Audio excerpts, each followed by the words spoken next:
Hiya, I'm Jasper, and welcome to your video review for Terminator Salvation. It's a movie starring Christian Bale, also known as Batman early 2000s, and Sam Worthington, also known as the guy from Avatar, and a couple of other people, including Anton Yelchin. May he rest in peace. So, if you haven't seen my reviews for Terminators 1, 2, and 3, go ahead and watch those now. I'll have links in the description below. I might spoil a little bit of them, but I won't be having any spoilers for Terminator Salvation. And in regards to spoilers, this is like how Terminators 1, 2, and Genesis were in terms of if you watch a trailer for it, they're gonna spoil a twist for you. So if you don't like having things spoiled, don't watch a trailer for this movie. Alrighty? Just watch my review and decide from there. So, alrighty, you watch my reviews, and now you're back. Alrighty. As always, I'm gonna do the good, the bad, and the furry. To start off with, the furry. There isn't any, unless you count some machine worm type things as some type of protogen-esque type things. But yeah, no, there's no furry. So, the good and the bad.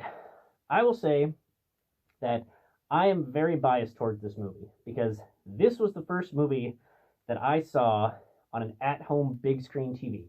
Before this movie, I'd been watching things on like a little tiny 32-inch TV, but I bought my parents a 46-inch, 1080p TV, and we got this movie on Blu-ray, and this was the first movie I watched on Blu-ray. And if you're ever going to watch a movie on Blu-ray, this is the movie, because it is just... This was made when, if you wanted to have really large-scale things, and there was always just that little thing in the background. If it's an entirely CGI scene, it's not like the Marvel movies of today where, sure, half of it's green screen, but it all looks realistic.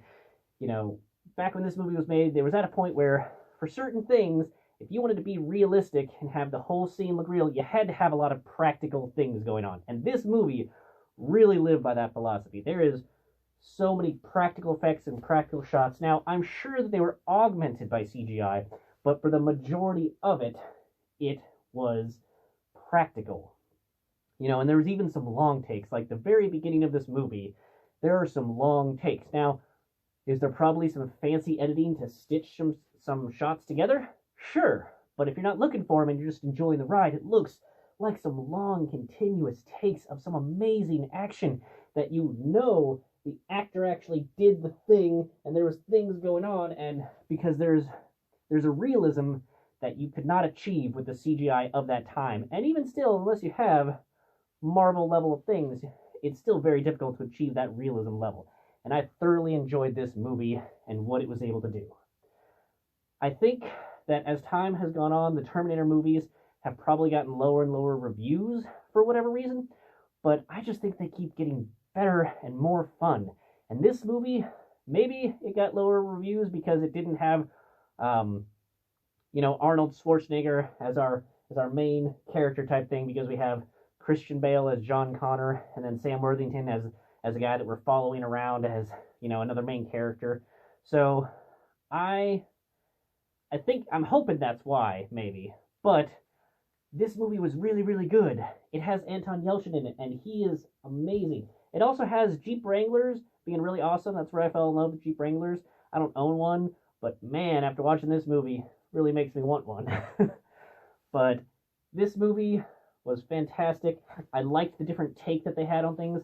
I liked how, with John Connor, he goes from the guy that we saw in Terminator 3, Rise of the Machines, where he's like, how does this guy become a world leader, to this one where it's like, he is not the leader of the entire resistance yet, but you can see they're connecting the dots for how somebody who is a nobody can connect to become the leader of the resistance. Because, he knows he's destined for it, but how does the rest of the world find out? And showing the genesis of how he becomes that leader. He is in the resistance, but what is he doing to it's the man, the myth, the legend, and how he came about. And that was really fun to see. And it was also interesting to see a much longer take of the humans during the resistance. For the first three movies, we've gotten, a couple of short flash forwards, if you will, of humans just, getting blown apart by lasers from the machines. But in this one, you get to see like how a human resistance could actually work. And I really liked that.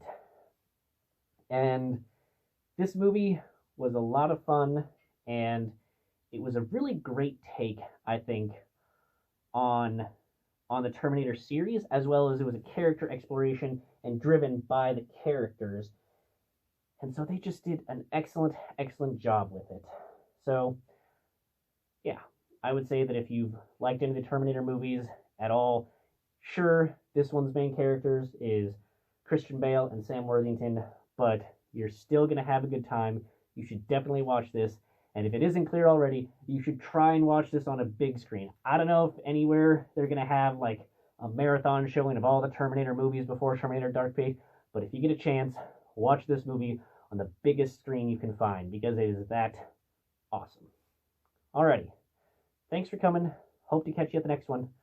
Bye.